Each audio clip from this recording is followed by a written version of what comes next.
ஓம் சதாசிவசமாரம்பாம் சங்கராச்சார்யமத்யமாம் அஸ்மதாச்சார்யபர்யந்தாம் வந்தே குருபரம்பராம். ஓம் நாராயணம் பத்மபுவம் வசிஷ்டம் சக்திம் ச தத்புத்திரபராசரம் ச வியாசம் சுகம் கௌடபதம் மகாந்தம் கோவிந்தயோகேந்திரமதாஸ்ய சிஷ்யம் ஸ்ரீசங்கராச்சார்யமதாஸ்ய பத்ம பாதம் ச ஹஸ்தாமலகம் ச சிஷ்யம் தம் தோட்டகம் வார்த்திககாரமன்யா அஸ்முன் குருன் சந்ததமானதோஸ்மி.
விஷ்ணு எதுக்கு 2% போனாங்க? எதுக்கு 2% போனாங்க?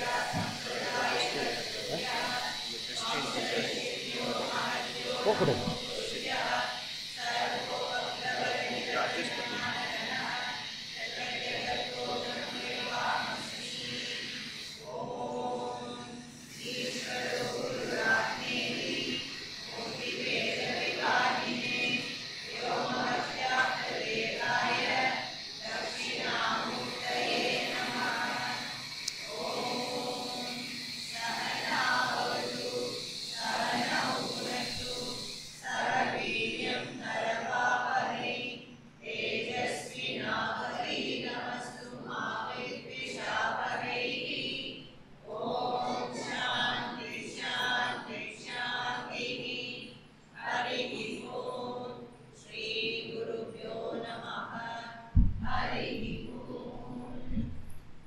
Page number 95. கர்த்தா சாஸ்திரவத்வாத் விகாரோ உபதேசாத் உபாதானாத் व्यपदेशाच्च क्रियायां न चेन्निर्देशविपर्ययः उपलब्धिवत् अनियमः शक्तिविपर्ययात् समाधि अभावाच्च यदा च दक्षः उपयता. ஓகே,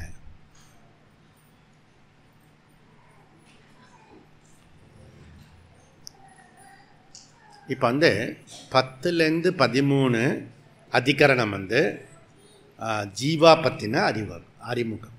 ஓகே, ஜீவா யார், ஜீவா அப்படின்றது. இப்போ நம்மலாம் யார்? வனிதா இன்னும் கொஞ்சம்.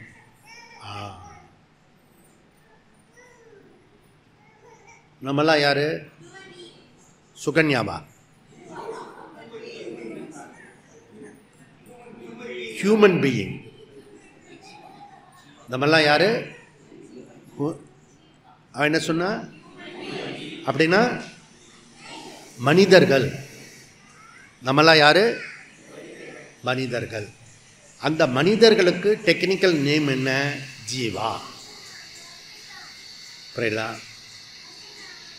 ஆனால் மனிதர்கள் மாத்திரம் நம்ம ஜீவா சொல்றதில்லை. நம்ம சொல்ற ஜீவா ஜீவதி இது ஜீவாக. எதெல்லாம் ஜீவித்திருக்கோ அது ஜீவா. எதெல்லாம் மூச்சு விட்டுன்னு இருக்கிறதோ அது ஜீவா. சப்த ஸ்பரிஷ ரூப ரச்ச கந்த, இந்த 5 சென்சஸ் ஏதாவது ஒரு சென்சஸ் இருந்தால் கூட அது ஜீவா. இந்த கிளிப்புக்கு எத்தனை சென்சஸ் இருக்கு? இந்த கிளிப்புக்கு எத்தனை சென்சஸ் இருக்கு? பார்த்தல் இருக்கா, கேட்டல் இருக்கா, முகர்தல் இருக்கா, சுவைத்தல் இருக்கா, தொடுதல் இருக்கா? எதுவுமே இல்லை. அதனால என்ன இருக்கு? மரம் சுவாசிக்கிறது, எறும்பு சுவாசிக்கிறது. உன்னை கடிக்கிற கொசு இருக்க, உன்னை ஏன் கடிக்கிறது? உன்னை ஏன் கடிக்கிறது? நீ ருச்சியாக இருக்கிறதுனால. நீ ஐஸ்கிரீம் சாப்பிட்ற ருச்சியாக இருக்கிறதுனால. அப்போ ஜீவா, இந்த ஜீவாவை கொசு என்ற ஜீவா கடிக்கிறது அப்படி சொல்லணும்.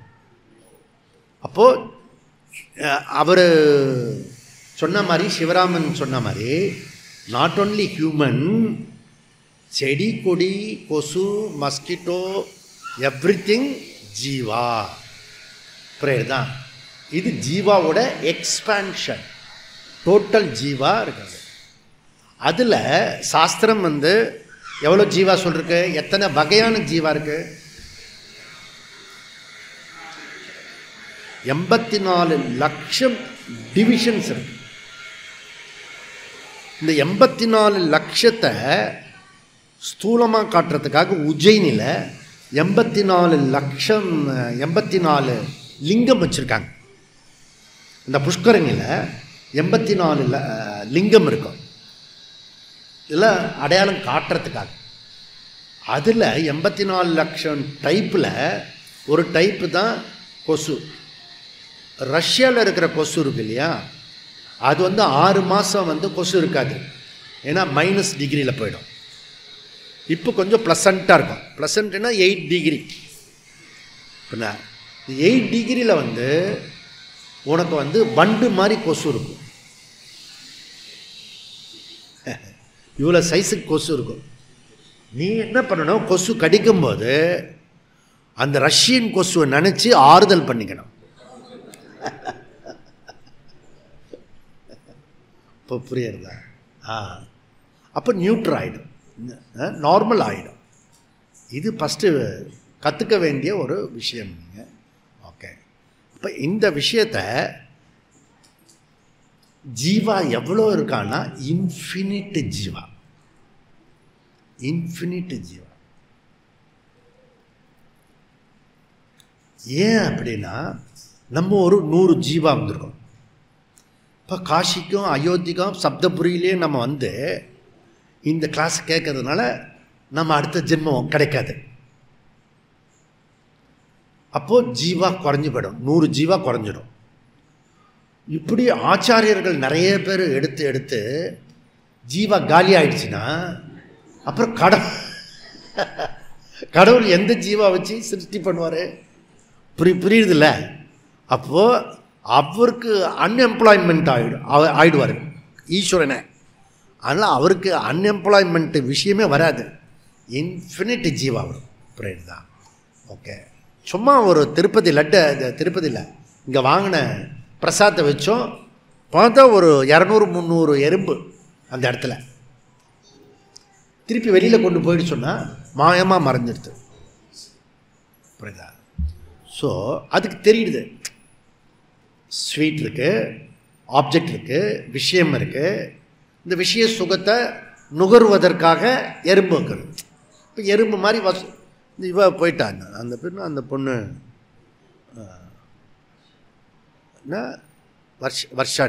வருஷம் போயிட்டான். ஏதோ அங்கே ஒரு இது கிடைக்கிது போல இருக்குது, ஸ்வீட்டு நகர்ந்து போயிடுச்சு. அது எறும்பு எண்ணத்தை சேர்ந்தது. புரியுதா?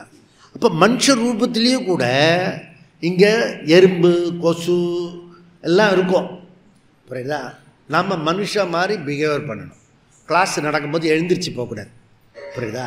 இப்போ கிளாஸ் நடக்கும்போது நாய் குறைக்கும், ஏன்னா அது நாய். அது ப்ரோக்ராம்டு ப்ரேயர் தான். அப்போ அந்த மாதிரி பண்ணக்கூடாது. நம்ம மனுஷ ஜீவா மாதிரி நம்ம பொலைட்டாக நடந்துக்கணும். நடுவில் போன்னு சொன்னேன்ல, நான் நடுவில் வந்து பர்மிஷன் கொடுத்தேன், நான் போங்க அப்படின்னு. அந்த நேரத்தில் போவேன். நீ போகிறது தனியாக தெரியக்கூடாது. நீ போய்க்கோ, எங்கே வேணால் இருந்துக்கோ. ஆனால் குரூப்பாக இருக்கும்போது எதுவுமே பண்ணக்கூடாது. சொன்னேன்னா கிளாஸில் ரெக்கார்ட் பண்ணிவிடுவேன் நான். ஓகே, இது குறிப்பு, அவள் வாழ்க. இப்போ நம்ம ஜீவாவுக்கு வருவோம். 10லேருந்து 13 அதிகரணம் இருக்க, அது ஜீவா பற்றின இன்ட்ரோடக்ஷன். ஃபர்தர் டெவலப்மெண்ட்டு இந்த பாதம் முழுக்க வந்து ஜீவா பற்றி தான் பேச போகிறோம். ஓகே, இந்த செக்ஷன் முழுக்க. அதில் ஃபஸ்ட்டு என்ன அறிமுகப்படுத்தினோன்னா உத்கிராந்தி, கதி, ஆகதி.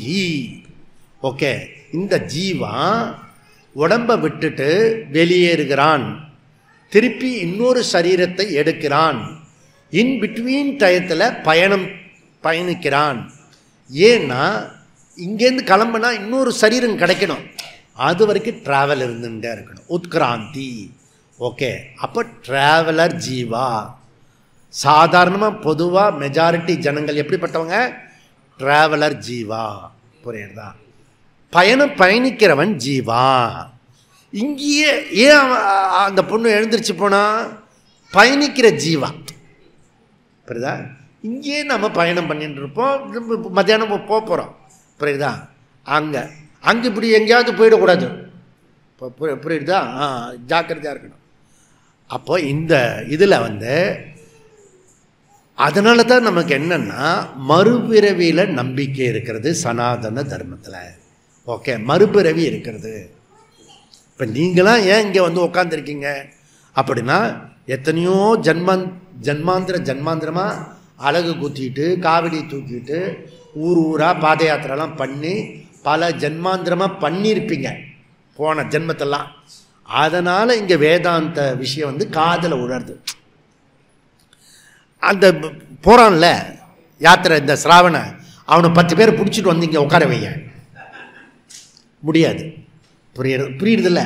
அதனால் ஜீவா வெரி இம்பார்ட்டன்ட். நாம் பல ஜென்மாந்திரமாக எக்ஸசைஸ் பண்ணி ஏதோ ஒரு விஷயத்தில் இங்கே வந்து உக்காந்துருக்கோம். இது மறுபிறவியோட ஒரு ஆக்சஸ் இருக்குது. இந்த ஜீசஸ் கிறிஸ்துன்னு ஒரு மதம் இருக்கு இல்லையா, அதில் வந்து மறுபிறவி கிடையாது. இப்போ லாஸ்ட்டு பிறவி தான். லாஸ்ட்டு பிறவின்னா அவன் அப்போ செய்கிற அக்கிரமத்துக்கெல்லாம், இப்போ ஏவா வேலு, ஜெகத் ரக்ஷன், இவெல்லாம் லாஸ்ட்டு பிறவினா என்ன ஆகும்? தண்டனையும் கொடுக்க முடியாமல் போயிடுமே. புரியுதா? அப்போ தண்டனை கொடுத்து தான் ஆகணும். இந்த ஆயுசுலேயே அவனுக்கு தண்டனை கொடுக்கணும். ஆனால் அவன் பண்ணின பாவம் வந்து ஒரு 10-100 ஜென்மத்துக்கு வச்சுருக்காங்க, அதெல்லாம் கொடுத்து தான் தீரணும். புரியுதா? அதனால் மனுஷ ஜீவா உண்டு. ஓகே, மறுபிறவி உண்டு. இந்த கர்மத்தை உறுதிப்படுத்துறது மூலமா அது தெரியறது. அப்போது நமக்கு வந்து இதுலேருந்து என்ன புரிய வைக்கிறதுனா, புண்ணிய பாபம் நமக்கு இருக்கிறது, புண்ணியம் பாபம் இருக்கிறது. இது வந்து வேதாந்தத்தில் சனாதன தர்மத்தில் முக்கியமான ஒரு கருத்து என்னென்னா புண்ணியம் பாபம். ஓகே, இந்த புண்ணிய பாபம் வந்து நமக்கு புண்ணிய பாபம் அதிர்ஷ்டம், கண்ணுக்கு தெரியாது. ஆனால் கண்ணுக்கு தெரியறது, அனுபவத்துக்கு வர்றது எது அப்படின்னா சுக துக்கம். சுக துக்கம், சுகமான சூழ்நிலை, துக்கமான சூழ்நிலை நமக்கு கிடைக்கிறது. அப்போ இந்த சுகமான துக்கமான சூழ்நிலை கொடுத்து இந்த பிறவியில் நம்ம செஞ்சிருக்கிற கர்மத்துக்கு முடியல, எக்ஸாஸ்ட் ஆயிடுச்சு, பிறவி வந்து அதோட முடிஞ்சுத்துன்னா இன்னொரு பிறவி கொடுப்பாங்க அந்த கர்மத்தெல்லாம் தீர்க்கிறது. புரியுதா? அது வந்து பர்த்து. புரியுதா? அதுக்கப்புறம் அந்த பிறவி வந்த பிறவியில் சும்மா இருப்போமா? நிறைய பண்ணிவிடுவோம். ப்ராஜெக்ட் ஒர்க் எடுத்துப்போம். அப்படியே 10-20 ப்ராஜெக்ட் ஒர்க் இருக்குது. இப்போ என்கிட்ட வந்து 10 ப்ராஜெக்ட் ஒர்க் இருக்குது. புரியுதா? நான் பிறந்ததுலேருந்து ப்ராஜெக்ட் ஒர்க்கு நிறையா வச்சுட்டு இருக்கேன் நான். ஓகே, அதுக்கு இன்கம்ப்ளீட்டாக இருக்கிறதுன்னு வச்சுக்கங்களேன். வேலை இல்லைன்னு சொல்கிறான், நம்மக்கிட்ட கொடுத்தா எல்லாருக்கும் வேலை கொடுப்பேன் நான். அவ்வளோ வேலை இருக்குது. ஓகே, அப்போது நமக்கு வந்து எக்ஸாக்ட் பண்ணுறதுக்கு அடுத்த பர்த் வேணும். ஓகே, அப்போது அது முடிஞ்சு போயிடும். இன்னொரு டெத்து பர்த்து, டெத்து பர்த்து, புனரப்பி ஜனனம் புனரப்பி மரணம். புனரப்பி ஜனனம் புனரப்பி மரணம். பர்த்து டெத்து வந்துட்டே இருக்கு. யாரோ சில பேருக்கு அறிவு வரும், இந்த பர்த்லேயே அடைஞ்ச சுகதுக்கத்தை ரிமைண்டர் பண்ணி எப்படிலாம் அவஸ்தைப்படுறோம் அப்படின்னு சில பேருக்கு வரும். அவங்க இன்னொரு பர்த் வேண்டாம் தாமி, இதுவே போகிறோம் அப்படின்னு சொல்கிறவன் சீக்கிரமாக இதுக்குள்ளே வருவான். இப்போ ஆத்ம விசாரத்துக்குள்ளே வருவான். முடியாதவன் கொஞ்சம் லேட்டாக வருவான், அது பரவாயில்ல, புரியுதா, மெதுவாக வந்தால் போகிறோம். இதுக்கு பேர் என்ன சொல்கிறோன்னா, சுக துக்கத்தை அனுபவிக்கிறதும் பிறப்பு இறப்பு எடுக்கிறதுக்கும் பேர், டெக்னிக்கலாக இருக்கிற ஒரு பேர் சம்சாரம். சம்சாரம் உங்களுக்கு சம்சாரம் ஒரு மின்சாரம் விசு எடுத்த படம் உங்களுக்கு கிடைக்கும். அந்த சம்சாரம் இல்லை இது. அவர் எடுத்த படம் இந்த குடும்பமாக இருக்கிறத சம்சாரம் சொன்னார், அது மின்சாரம் அப்படின்னார். புரியுதுதான்? அது புரிஞ்சு சொன்னாரா புரியாமல் சொன்னாரா தெரியல. ஆனால் அப்படின்னா கல்யாணம் கட்டிக்காதவன் சம்சாரி இல்லையான்னா அவனும் சம்சாரி தான். ஓகே, பிரம்மச்சாரி சம்சாரி, கிரகஸ்த சம்சாரி, வானப்பிரஸ்த சம்சாரியோ சம்சாரி, சன்னியாசி டோட்டல் சம்சாரி. ஏன்னா டபுள்ஸில் அந்த பொண்ணும் பையனும் போகும்போது ஏக்கம் இருக்கும், நம்மளால் போக முடியல, இந்த சன்னியாசி எடுத்துக்கிட்டு ஒரு ஏக்கம் இருக்கும். அப்போ சம்சாரி.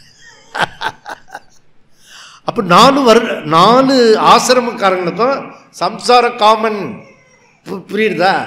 அதனால் சம்சாரி இந்த கிரகஸ்த மாத்திரம் தான் சம்சாரி இல்லை. அதுவும் இந்த கிரகஸ்தன் என்ன பண்ணுவான், ஒய்ஃபை சம்சாரி சொல்லுவான். எப்படி இது அக்கிரமம், இது புரியுதா? 2 பேர் சேர்ந்ததுனால தான் சம்சாரி. இவ எங்கள் வீட்டு சம்சாரி அப்படின்னு சொல்லுவான். அடாப்பாவி, வேதாந்தி சொல்லக்கூடாது அப்படி. நாங்கள் 2 பேர் சேர்ந்ததுனால நாங்கள் 2 பேர் சம்சாரமாக இருக்கோம், அதனால் வேதாந்தம் படிக்க வந்திருக்கோம் அப்படி சொல்ல. ஓகே, சம்சாரம்னா அர்த்தம் தெரிஞ்சதில்ல இப்போ. ஓகே, இப்போ நீங்கள் சம்சாரத்தில் இருக்கீங்களா இல்லையான்றது தெரிஞ்சுக்கணும். இப்போ ராமகோபால் என்ன பண்ணார், என் குருநாதர்கிட்ட அவர் என்னென்னோ பண்ணிகிட்டே இருப்பார், கர்மம்லாம் பண்ணிகிட்டே இருப்பார். ஆனால் ஒரு விஷயம் சாமி, நான் பார்த்த வரைக்கும் இந்த 15 வருஷத்தில் அவர் சம்சாரப்பட்டதே நான் பார்க்கல அப்படின்னு இன்ட்ரடியூஸ் பண்ணியிருக்காரு, அறிமுகப்படுத்தியிருக்காருன்னு வச்சுக்கோங்களேன். இது ஒரு பெரிய விஷயம், புரியுதா? அப்போ சம்சாரம் இருக்கும், சம்சாரப்படாமல் இருக்கிறது உன் கையில் இருக்கு. நீங்கள் வேதாந்தம் வந்தவுடனே சம்சாரம்லாம் போயிடும், அப்படியே க்ளீன் ஸ்லேட் ஆகிடும், அப்படிலாம் ஆகாது, புரியுதா? சம்சாரம் கண்டினியூஸாக இருக்கும்.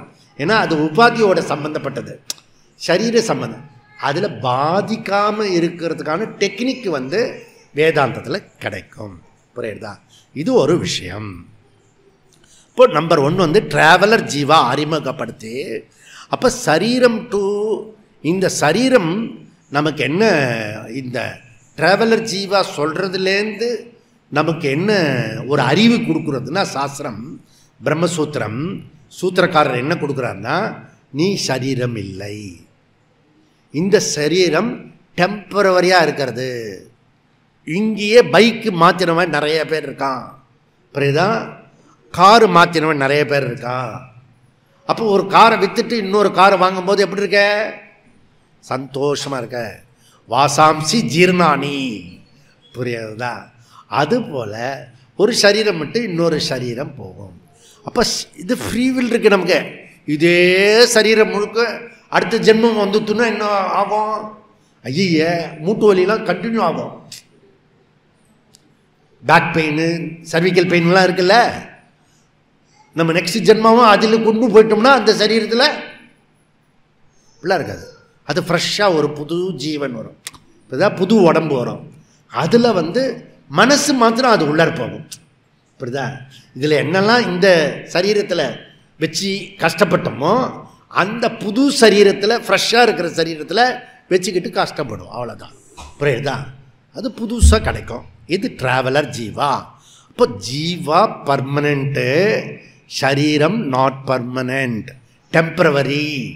இந்த ஐடியாவை ஃபஸ்ட்டு சூத்திரக்காரர் கொடுக்குறார். தேர்ஃபோர் ஜீவா நித்யா, நித்யகனா பர்மனெண்ட். ஓகே, அப்போ இங்கே என்ன சொல்கிறாருன்னா, இந்த அத்தியாயத்துக்கு பேர் அவிரோத அத்தியாயம். அவிரோத அத்தியாயம்னா ஸ்ருதி விரோத பரிகார அத்தியாயம். ஸ்ருதி வாக்கியத்தில் வேதத்தில் சொல்லக்கூடிய வாக்கியங்களில் சில இடத்துல ஒரு மாதிரியும் இன்னொரு இடத்துல வேறு மாதிரியும் சொல்கிறது, ஒரு இடத்துல ப்ரெசன்ட் பண்ணுறது டிஃப்ரெண்ட்டாக இருக்கிறது. அப்படி ஓகே. இப்போ வயநாட்டில் போனால் ஒரு மாதிரி பேசுகிறான் ராகுல், யூபியில் போனால் வேறு மாதிரி பேசுகிறான், பெங்காலில் போனால் வேறு மாதிரி பேசுகிறான். ராகுல் மாதிரி சமாச்சாரம் கிடையாது இது, புரியுதா? ஒரு இடத்துல ஒரு மாதிரி பேசுறது முடியாது. அரசியல்வாதியா இது அப்படி பண்ணக்கூடாது. ஓகே. அப்போ வேதம் அப்படி சொல்கிறத ஒரு இடத்துல ப்ரெசன்ட் பண்ணுறது, அங்கே வேறு மாதிரி ப்ரெசன்ட் பண்ணுறது, இங்கே வேறு மாதிரி ப்ரெசன்ட் பண்ணுறது. அப்போது நான் இது பிரமாணம் எடுத்துக்க மாட்டேன். ஓகே. இப்போ இது ரெட் கலர், அதுக்கு என்ன பிரமாணம்? காதா மூக்கா? கண்ணு தான் பிரமாணம், புரியுதா? இப்போ கண்ணு மாத்திரம் தான் பிரமாணம் கலருக்கு, ஓகே, ரூபத்துக்கு. காது கிடையாது. ஓகே. இப்போ காது கொடுக்கறத கண்ணு பண்ண முடியாது, கண்ணு கொடுக்கறத மூக்கு பண்ண முடியாது. ஓகே. நான் கண்ணுலேயே சுவையை சுவைச்சிடுவேன் அப்படிலாம் எவனும் சொல்ல மாட்டான், சொல்லவும் கூடாது. அப்படி சொன்னான்னா அவனை விட்டுட்டு நமஸ்காரம் பண்ணிட்டு வந்துடணும், மகா மேதாவினி அப்படி சொல்லிட்டு, புரியுதா? அதனால் பிரமாணம்ன்றது அறிவை கொடுக்கக்கூடிய கருவி, இன்ஸ்ட்ருமெண்ட், புரியுதா? இன்ஸ்ட்ருமெண்ட். ஓகே. பிரமாணம். அப்போ இந்த என்னை பற்றின அறிவை கொடுக்கக்கூடிய கருவி எது அப்படின்னா வேதம், வேத சாஸ்திரம். அந்த வேத சாஸ்திரத்தில் வேதத்தினுடைய முன்பகுதி, வேதத்தினுடைய பின்பகுதி இருக்கிறது. வேதத்தினுடைய முன்பகுதி பேர் வேதபூர்வம், வேதத்தினுடைய பின்பகுதிக்கு பேர் வேதாந்தம். இப்போ வேதபூர்வம் வேதாந்தம். ஓகே. நம்ம வேதாந்தத்துக்கு வந்ததுனால வேதாந்தம் அதுக்கு பேர் என்ன? வேதாந்தம். ஓகே. வேதத்தினுடைய பின்பகுதியில் இருக்கிறதுக்கு பேர் உபனிஷத்துன்னு பேர், உபனிஷத்து. அந்த உபனிஷத்து சப்ஜெக்ட் மேட்டர் என்ன அப்படின்னா நான் யாரு அப்படின்னு சொல்லி கொடுக்கறது தான் இந்த வேதாந்தத்தினுடைய மையப்பகுதி. நீ என்ன சொல்கிறதுனா ஆனந்த ஸ்வரூபம், நீ சம்சாரி ஜீவால, நீ ஆனந்த ஸ்வரூபம். இது ஃபஸ்ட்டு நம்ம கேட்கும்போது எரிச்சலாக இருக்கும். அதுவும் சம்சாரத்தில் இருக்கும்போது இது சொல்லும்போது ஆத்திரம்னா ஆத்திரம் வரும். அது இல்லை அப்படின்னு தெரிஞ்சுக்கிட்டது. அதுக்கு தான் நம்ம ஸ்ருதி விரோத பரிகாரா. ஓகே. பரிகாரம் பண்ணுறது சொல்லுவாங்க இல்லையா? இந்த ஸ்ருதியில் அப்படி விரோதம் இல்லை அப்படி சூத்திரக்காரர் பாஷ்யக்காரர், சூத்திரக்காரர்னா வியாசர், பாஷ்யக்காரர்னா சங்கரர், இவங்க ரெண்டு பேரும் மல்லு கட்டிண்டு இந்த சூத்திரத்தை சொல்லி கொடுத்துருக்காங்க. அப்போது இதில் நம்ம பிரக்கிரியா என்ன பண்ண போகிறோன்னா பூர்வபக்ஷம், ஏகதேசி அட் சித்தாந்த 3 லெவலில் இதை டிபேட் பண்ண போகிறோம், ஆர்கியூமெண்ட் பண்ண போகிறோம், விஷயத்தை டிஸ்கஸ் பண்ண போகிறோம், இதை வாதம் பண்ண போகிறோம். ஓகே. பூர்வபக்ஷி என்ன சொல்லுவான்? ரொம்ப சிம்பிள், நீ முன்னுக்கு பின் பேசுகிற, அதனால் உன் விவகாரமே வேண்டாம், இது வேதம் அப்பிரமாணம், நான் வேதத்துக்கே வரமாட்டேன், ஓகே, கிளாஸே கேட்க மாட்டேன் அப்படி முடிவு பண்ணி டிசைட் பண்ணுறான்ல, அவெல்லாம் யார்? பூர்வபக்ஷி மதத்தை சேர்ந்தவன். இல்லை நீ அப்படியெல்லாம் பண்ணிடக்கூடாது, அதுக்குள்ளற என்ன இருக்குன்றத கொஞ்சம் எடுத்து சொல்கிறவனுக்கு பேர் ஏகதேசி மதம். ஏகதேசி என்ன பண்ணுவான்? சில சமயம் நல்லது பண்ணுறது சொல்லி கெடுதல் பண்ணிடுவான். அந்த மாதிரி குரூப்பில் சேர்ந்தவன் தான் இந்த ஏகதேசி மதம். அவன் என்ன பண்ணுவான்? ஒரு பகுதியை எடுத்துப்பான் வேதத்தில், அந்த பகுதியை எடுத்துகிட்டு இதுதான் கரெக்ட் அப்படின்னு ஆர்கியூ பண்ணுறவன் நிறைய பேர் இருக்காங்க. இப்போ சித்தாந்தியோட வேலை என்ன? எது சரி அப்படின்றத சொல்லி கொடுக்கறது சித்தாந்தம். இந்த 3 பேட்டர்னில் இந்த 3வது பாதத்துலேயும் 4வது பாதத்துலேயும் ட்ராவல் பண்ண போகிறோம். இது அடிப்படையான விஷயம். அப்போ இன்டைரக்ட் டீச்சிங் மூலமா நம்ம இந்த ஜீவா எப்படி கேட்குறோம்னா, ஜீவாத்மா நித்யா சைத்தன்ய ஸ்வரூபா அண்ட் சர்வகதா அப்படின்றத ப்ரூவ் பண்ணுறார் சூத்திரக்காரர். ஓகே. இப்போ ஜீவாத்மா சர்வகதா அப்படின்னா விபுத்துவம், அப்படின்னா ஆகாசம் மாதிரி நீ எல்லா இடத்துலையும் வியாபித்திருக்கிறாய். நெசமா நெசமா ஒரு பெட்டில் ஒரு வாரத்தில் உட்காந்துருக்கேன். இன்னொருத்தருடைய ஆளோட அளவு கூட என்னால் இந்த ஜென்மத்தில் நினச்சா கூட அவ்வளோ வெயிட் ஆக முடியாது. கொஞ்சம் வெயிட் போடலாம், இடத்த பிடிக்கலாம், ஆனால் இவ்வளோ இடம் பிடிக்க முடியாது.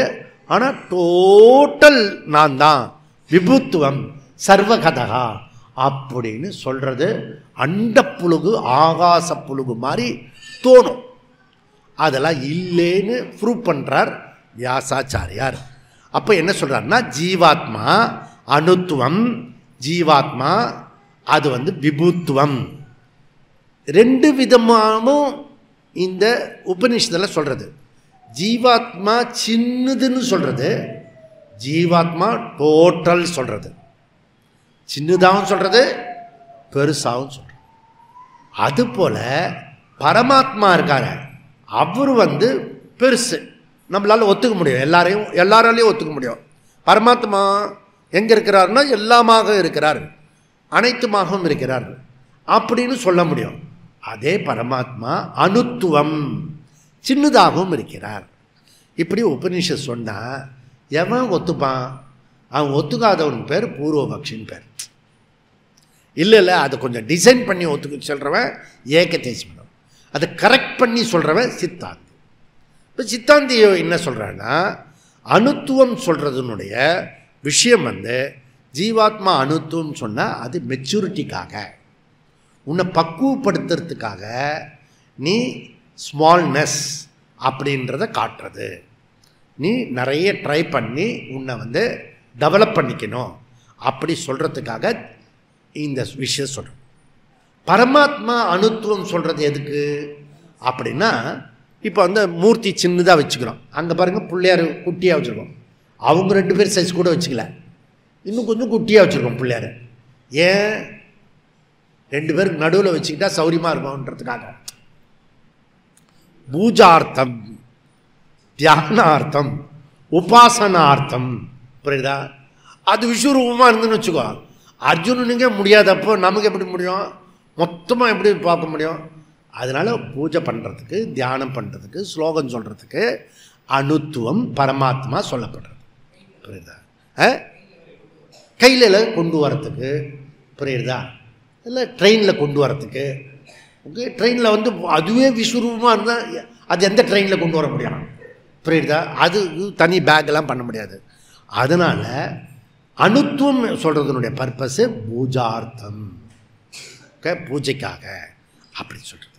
இது பரமாத்மா விபுத்துவம். அந்த விபுத்துவமும் ஜீவாத்மா விபுத்துவம் எதற்காக சொல்கிறோம்? தத்துவமசி, தது துவம் அசி, ஐக்கியத்துக்காக.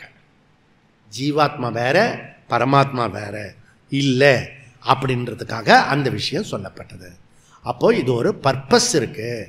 ஜீவாத்மா அணுத்துவம் சொல்கிறது மெச்சூரிட்டி, பரமாத்மா அணுத்துவம் சொல்கிறது பூஜார்த்தம், ஜீவாத்மா பரமாத்மா ரெண்டுமே விபூத்துவம் சொல்கிறது ஐக்கியம். அந்த பர்பஸுக்காக சொல்கிறோம்.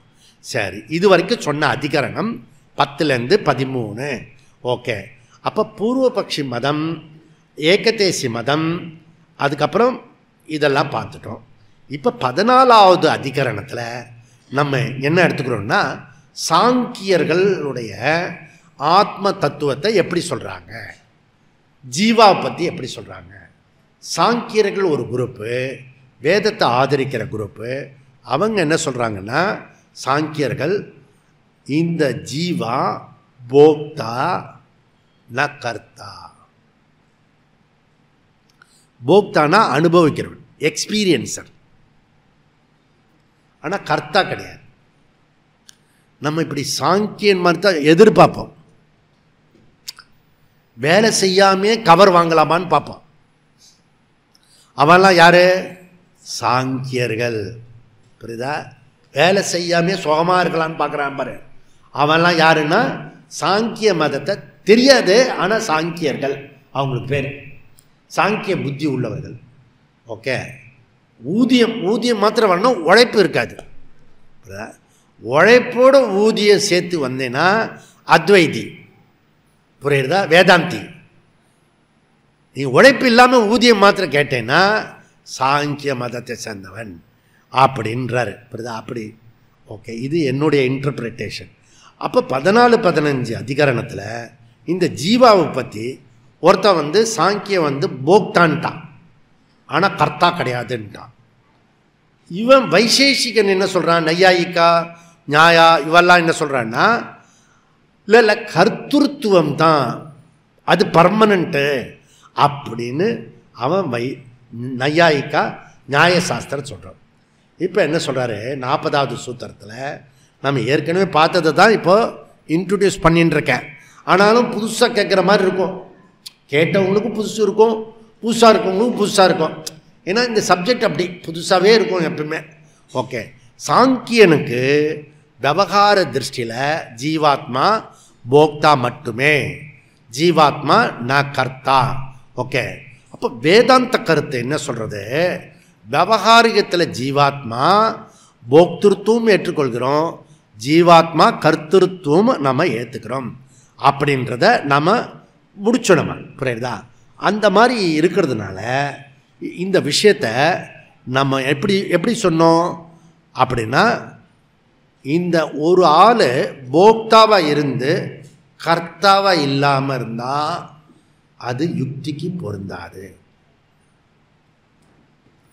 இல்லை போக்தாவாக இல்லாமல் கர்த்தா மாத்திரம் இருந்தாலும் அது லாஜிக் கிடையாது, இல்லாஜிக். புரியுதா? அப்படின்ற சொன்னோம். இப்போ நியாய வைசேஷிக விவகாரிகத்தில் நம்ம கருத்து வேறுபாடு இருக்கிறதுனால வேதாந்தி அதை மறுக்கிறோம்.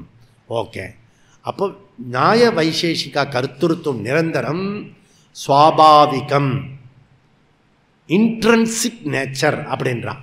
அப்போ வேதாந்தம் கர்த்திருத்துவம் அத்தியஸ்தம், ஔபாதிகம், ஆகந்துகம், மித்யா, வியாவகாரிகம்.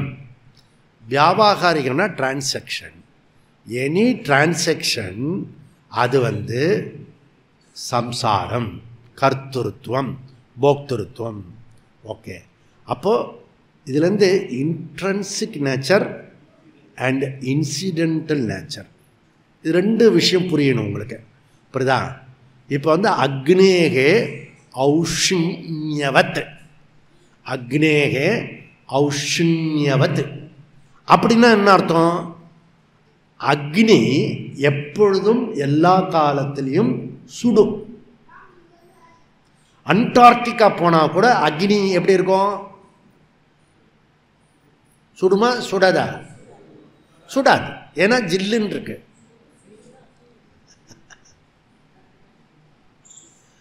அது எங்கேயுமே சுடும். புரியுதா? அப்போ இது சுவாபாவிகம், இன்ட்ரன்சிக் நேச்சர். புரியுதா? ஓகே, அப்படி இருக்கு. அதனால அக்னேக ஔஷண்யம். அப்போது இந்த கர்த்திருத்துவம் இருந்ததுன்னா, சுவாபாவிகம் சொல்லிட்டேன்னா அவன் பர்மனண்ட் சம்சாரி. இந்த நியாய வைசேஷிகா சொல்கிறானே கர்த்திருத்துவம் பர்மனண்ட்டுன்னு சொல்கிறான், அப்படின்னா சம்சாரி.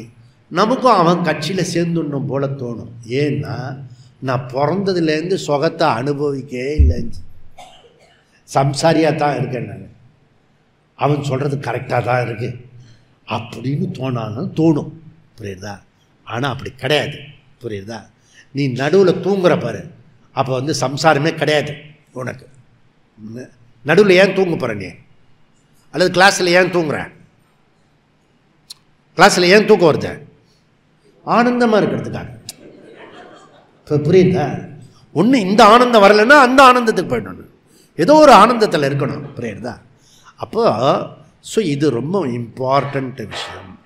இப்போ பாரமார்த்திக நம்ம சித்தாந்தத்தில் என்ன சொல்லணும்னா, பாரமார்த்திகத்தில் ஆத்மா அகர்த்தா அபோக்தா. ஓகே, ஸோ இது நம்ம தெரிஞ்சிக்க வேண்டிய ஒரு முக்கியமான விஷயம். சரி, இதுலேருந்து அடுத்தது எது சம்சாரம் அப்படின்றத நம்ம டீயை குடிச்சிட்டு அந்த சம்சாரத்தை நம்ம டீட்டெயிலாக, ஏன்னா ஆனந்தமாக அதை கேட்கணும், எது சம்சாரம் கேட்குறது. ஓம் பூர்ணமத பூர்ணமித பூர்ணாத் பூர்ணமுதச்யதே பூர்ணஸ்ய பூர்ணமாத பூர்ணமேவாவசிஷ்யதே. ஓம் சாந்தி சாந்தி சாந்தி. ஹரி ஓம். ஸ்ரீ குருப்யோ நமः. ஹரி ஓம்.